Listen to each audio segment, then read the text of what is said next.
In terms of important new decisions on bankruptcy law, we don't have much to report this week on Rochelle's Daily Wire video edition.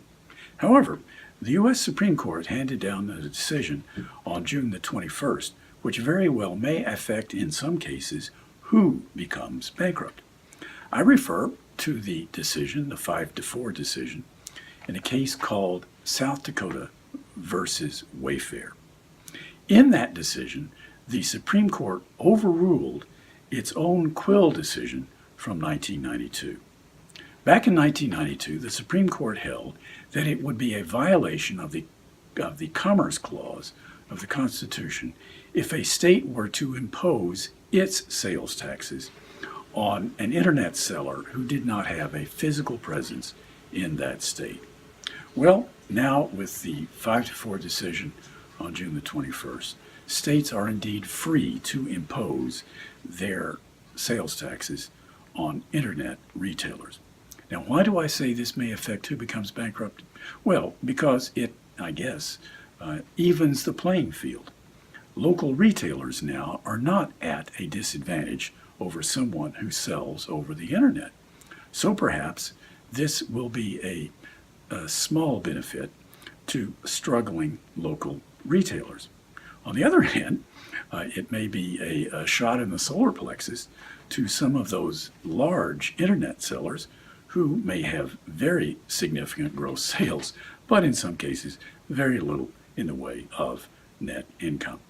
And by the way, I'm sure that you're wondering whether this decision from the Supreme Court indicates that the justices are now of a mind to entertain overruling some of their own recent precedents, perhaps in the area of individual rights.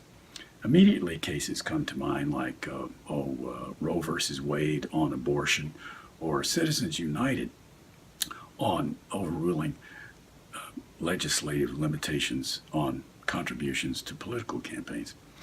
In that respect, I recommend that everybody ought to read both the majority opinion and the dissenters in full text. You will note that the majority opinion, written by Swing Justice Kennedy, said that, and I quote, "Stare decisis can no longer support the court's prohibition of a valid exercise of the state's sovereign powers."